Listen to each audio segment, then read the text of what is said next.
queridos alunos, tudo bem? Eu me chamo Ana Luísa, sou aluna do Instituto Federal Campus de Parnaíba e hoje estou aqui para apresentar uma aula sobre propriedades da matéria. Eu espero que vocês gostem. Pois bem, iremos iniciar a aula de hoje fazendo uma simples pergunta do que é matéria. Pois sabemos que matéria é tudo aquilo que tem massa e ocupa um lugar no espaço, não é mesmo? E a sua origem, vai ser realizada através da combinação, de elementos químicos. Elementos químicos, os quais eles estão lá, organizados de acordo com a sua família, seus períodos, lá na tabela periódica, ok? A combinação desses elementos químicos, as quais podem ser combinados tanto de forma igual ou diferente um do outro, vai dar origem, a novas substâncias, substâncias essas que podem ser simples ou compostas. Eu gostaria que você prestasse atenção nesse exemplo, certo? Eu utilizei aqui, essas bolinhas azuis no primeiro exemplo, que eles vão estar representando um átomo de oxigênio, tá certo? O átomo de oxigênio, ele está presente na tabela periódica, na família 6A, tá? E ele tem uma massa atômica de 16. E isso, classificando na família dos calcogênios. Esse átomo, ao se juntar com outro átomo de oxigênio, ele vai formar o gás oxigênio, dando origem, assim, uma substância simples, ok? Porém, se eu adicionar um átomo de carbono aqui, o carbono, ele já é um metal, ele já tem propriedades diferentes do oxigênio, ele vai estar representado com essa bolinha vermelha. Isso aí vai fazer com que essa substância deixe de ser simples e passe a ser uma substância composta, dando origem a outra substância, que é o gás carbono. A gente vai entender melhor sobre a estrutura do átomo no próximo slide, tá bom? Vamos revisar um pouco, tá? Já que a gente vai falar sobre propriedades da matéria, a gente tem que falar um pouco sobre átomo, tá certo?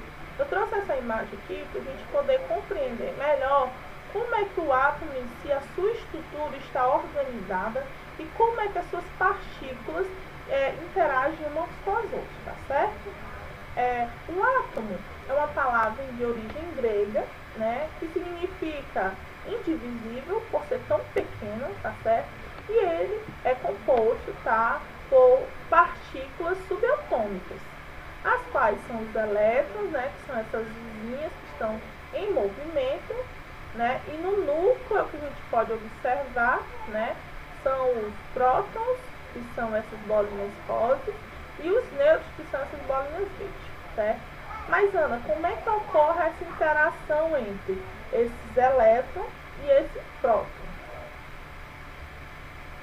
Sabemos que os elétrons, eles são carregados, negativamente, tá certo? Enquanto os prótons, eles são carregados positivamente, Devido a ter cargas opostas, eles vão se atrair eletricamente através da força eletromagnética. E essa força vai acabar gerando o campo, eletromagnético. De uma forma bem resumida, galerinha, podemos dizer que o átomo, ele é a unidade básica da matéria, e que ele consiste em um núcleo denso rodeado por uma nuvem de elétrons, como a gente está vendo aqui na imagem, e que na região do núcleo atômico estão presentes somente os prótons e os nêutrons. Também é importante dizer, que em um átomo estão presentes também, as camadas eletrônicas, que são a K, a L, a M, a N, o O, o P e a Q, tá? E essas camadas, permite a gente analisar o nível energético que esse átomo tem.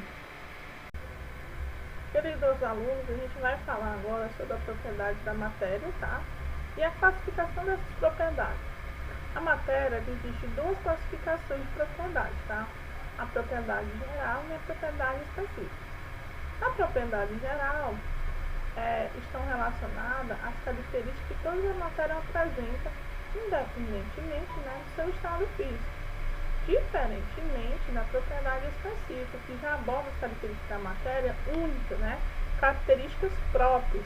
Por exemplo, quando você vai analisar, né, uma solução e você pretende identificar, né, determinada substância, a gente está analisando as propriedades específicas da matéria. E aí a gente consegue identificar que substâncias estão ali presentes.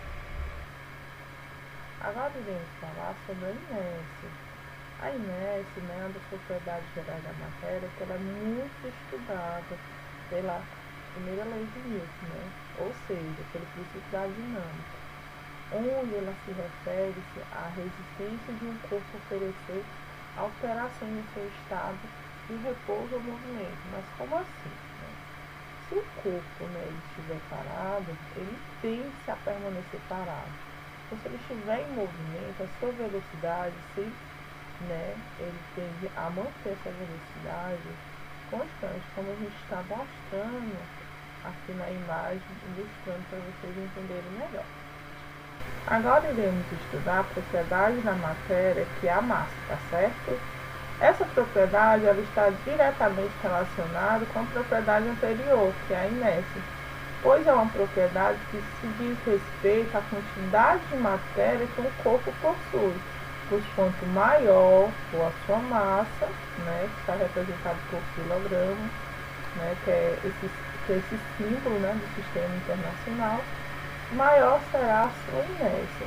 E diretamente essa relação de massa com inércia irá estar relacionado com a capacidade que o corpo tem em permanecer em repouso ou se permanecer em movimento. Sabemos que o volume é uma propriedade da matéria que está diretamente relacionada a essas duas propriedades, que são a extensão e a impenetrabilidade. Como assim, Ana? Como é que a gente pode fazer essa relação? Pois sabemos que o volume, ele se refere ao espaço, né, ocupado pela quantidade de matéria, e que ele pode ser medido por litros, mililitros, né, e centímetros cúbicos. Porém, a extensão ela já se refere à questão de que toda a matéria ocupa sim um local no espaço. Diferentemente dessa outra propriedade, que é impenetrabilidade, já fala o seguinte, que é impossível que duas matérias, né, ocupem o mesmo espaço ao mesmo tempo. Como a gente pode observar nessa imagem, né, que quando eu pego um copo, né, e adiciono água, e ao colocar um corpo estranho, essa água irá transbordar, porque é impossível que duas matérias ocupem o espaço ao mesmo tempo. E esse objeto estranho, ele vai, né, ocupar, né, o local dessa água que irá transbordar. Então, vendo dessa forma, percebemos que o volume, né, ele também pode ser reduzido quando é exercida uma pressão, uma força sobre ele. E essa já é outra propriedade da matéria, né, que é a propriedade de compressibilidade. E assim a gente consegue observar na imagem, né, que esse volume, né, inicial é maior do que o volume final, devido a essa força exercida sobre ele. Sabemos que a matéria ela tem propriedades a qual permite ela, né, ser dividida, passar por um processo ao qual ela vai modificar o seu tamanho, voltar à sua forma de origem, né, e se transformar. Como eu posso mostrar aqui para vocês, né, essas propriedades em geral que a matéria tem, que é a divisibilidade. É uma propriedade da matéria, né, a qual permite ela ser dividida em pedaços menores. Como, por exemplo, a gente está vendo aqui, né, quando a gente pega um granito, geralmente, ou alguma pedra, e quebramos com o auxílio de uma ferro. Outro exemplo que a gente pode dar é quando derrubamos um espelho, quando deixamos um copo, né, cair no chão, e isso permite que as matérias elas fiquem com seus pedacinhos bem menores. Diferente dessa propriedade, a gente já tem a elasticidade, que é uma propriedade da matéria, né, que tem capacidade, né, de fazer com que ela volte, né, para a sua forma de origem depois de ter sido exercida uma força sobre ela, tá certo? Também a gente tem a propriedade de indestrutibilidade. O que é isso? A propriedade que a matéria tem dá origem a uma nova matéria, né? Sendo que nenhuma matéria é destruída, sim, ela vai se transformar em outra. Agora iremos falar sobre as propriedades específicas da matéria. Propriedades essas, né, que podem variar de acordo com cada matéria. Propriedades, né, que são classificadas como propriedades organolépticas, propriedades funcionais, propriedades físicas e propriedades químicas. Nas propriedades organolépticas, elas estão presentes características da matéria que servem para estimular de 1 aos 5, né, sentidos presentes no nosso organismo, que são a visão, o tato, né, o paladar, o olfato e a audição. Geralmente você já deve ter visto a queima de fogos de artifício. Essa queima ela ocorre quando o elétron, né, ele absorve energia e passa para o nível externo, que é o nível de maior energia. Assim, ao voltar para o seu nível de energia, né, inicial, ele irá formar, né, um foco de luz, denominado, né, o fenômeno da luminescência. Esse foco de luz, muitas das vezes, né, eles têm cores variadas, como por exemplo, o verde ele vai se originar quando ocorre, né, a queima do elemento bário, enquanto, né, a coloração roxa ela vai dar origem quando ocorre a queima do elemento estrôncio e cobre. As propriedades funcionais, elas estão classificadas de acordo com as características das substâncias, certo? Se são substâncias ácidas, né, básicas ou salinas. Geralmente, essas substâncias ácidas, elas passam pelo fenômeno, né, de ionização, onde ocorre a produção de íons, e geralmente substâncias de caráter ácido, né, têm um sabor azedo, diferentemente das substâncias de caráter básico, né, que já passam pelo processo de dissociação, onde esse processo ele vai, ao contrário dos ácidos, eles vão liberar, né, íons. E essas substâncias que têm caráter básico, eles têm uma ação adstringente, né, uma sensação de secura, tá? A mesma coisa ocorre, né, nas substâncias salinas. Eles vão liberar íons quando, né, eles estão em presença de água. Eu trouxe bem aqui para vocês essa escala de pH para vocês poderem, né, entender melhor o pH de cada substância, né, ilustrado nessa tabela. Iremos falar agora sobre as propriedades físicas da matéria, tá certo? Uma das propriedades físicas da matéria muito importante é a solubilidade. Quando a gente pega um soluto, né, que existe, né, solutos que são pouco solúveis, né, solutos que são insolúveis e solutos que são solúveis, tá certo? Então, vamos pegar o sal, como o NaCl, o cloreto de sódio. Quando a gente pega o cloreto de sódio e ao adicionar na água, que é o solvente, né, a gente vai dar origem a soluções de mistura, né? Soluções essas que podem ser insaturadas, né, quando a quantidade de soluto ele não atinge, né, o coeficiente de solubilidade, e podemos adicionar mais soluto, né, e saturada, quando esse soluto, a quantidade de soluto ele atinge o coeficiente de solubilidade, e a gente observa a presença do corpo de fundo, que é o precipitado, ou suprassaturada, que quando a presença desse corpo de fundo para ser dissolvido, né, a gente utiliza a temperatura, tá certo? E o tipo de mistura. Podemos ter as misturas homogêneas, onde, né, ela vai ter só uma única fase, tá? Geralmente são com soluções insaturadas, e as misturas heterogêneas, onde ela tem duas fases, onde ocorre a presença do corpo de fundo. Geral, regra da solubilidade em geral, né? Sabemos que soluto vai se dissolver, né, em solventes semelhantes um com o outro. Como assim? Se pegarmos um soluto que é polar, ele vai se dissolver em solvente polar. Se pegarmos um soluto apolar, ele vai se dissolver em solvente apolar.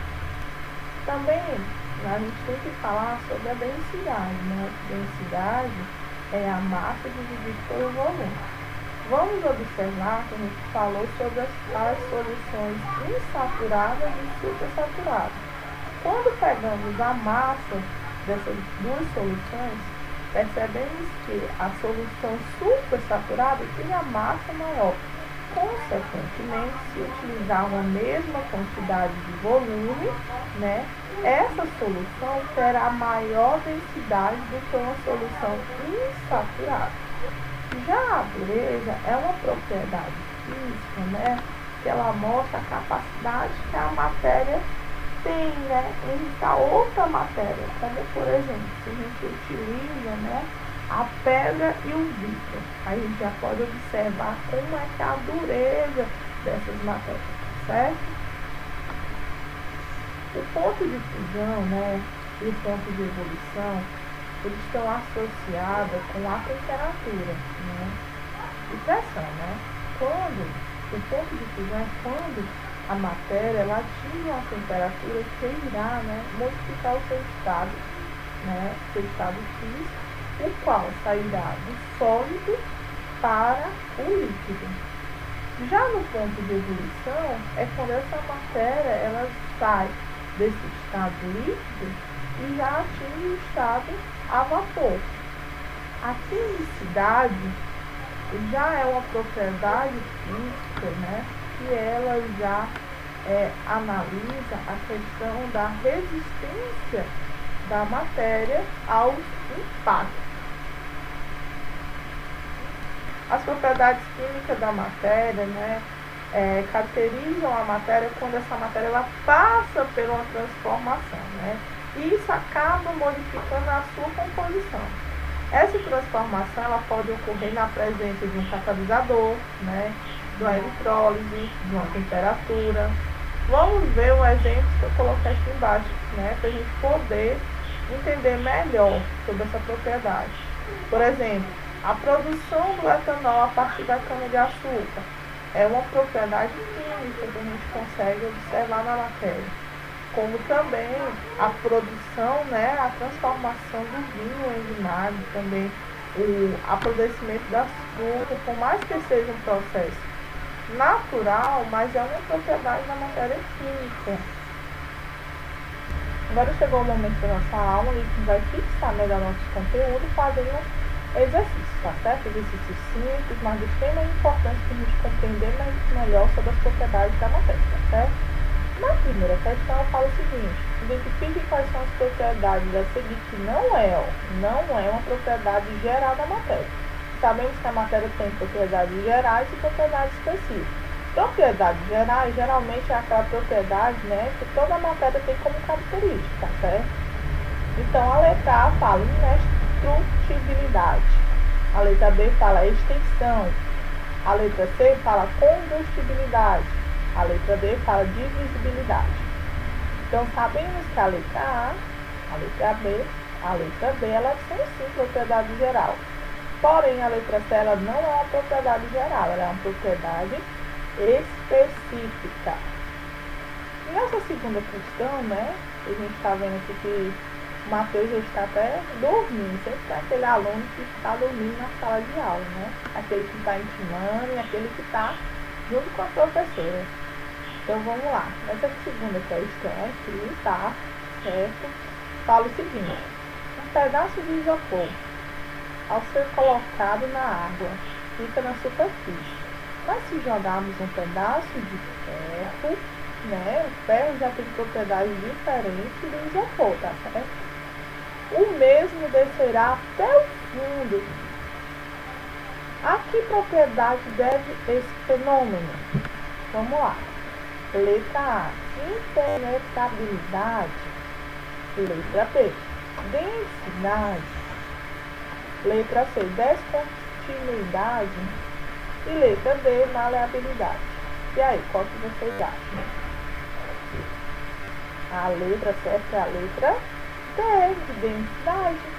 Pois sabemos que a densidade é uma propriedade física da matéria, né? Através da densidade que a gente consegue ter a relação de quantidade de matéria contida em um determinado volume. Então, a resposta do segundo é a letra B. Essas foram as referências, né, que foram utilizadas para poder montar essa aula de hoje. Agora irei apresentar para vocês uma parte experimental, certo? Espero que vocês vejam.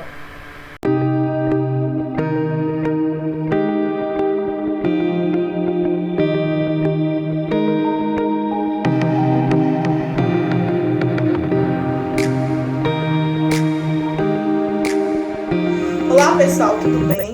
Eu me chamo Ana Luísa, sou aluna do Instituto Federal aqui de Parnaíba e hoje eu venho aqui realizar uma prática, uma experiência sobre densidade.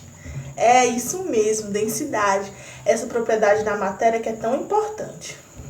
Para a realização dessa prática, é necessário a gente utilizar alguns materiais, então pega aí um papel e uma caneta. Já pegou o papel e a caneta? Então, agora eu vou falar para vocês quais são os materiais necessários que eu irei utilizar. Iremos precisar de 2 xícaras, onde uma vai ter que ter o nome sal, tá certo? Importante que ela seja de vidro, para a gente visualizar melhor o resultado. Como soluto, a gente vai utilizar o sal de cozinha, que é o cloreto de sódio. Como solvente, a gente vai utilizar a água, que a gente pode observar aqui, ela está no estado líquido. Iremos precisar do auxílio de uma colher e 2 ovos. Nesse primeiro momento, a gente vai adicionar a água nas xícaras.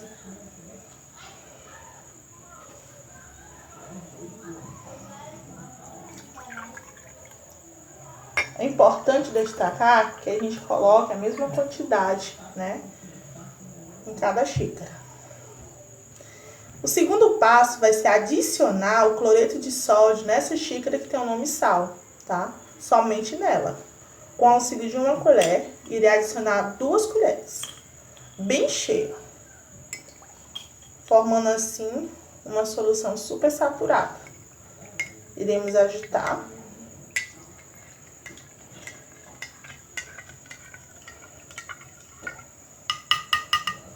Após essa mistura, formar essa mistura, iremos adicionar os ovos. Iremos adicionar um ovo em cada xícara.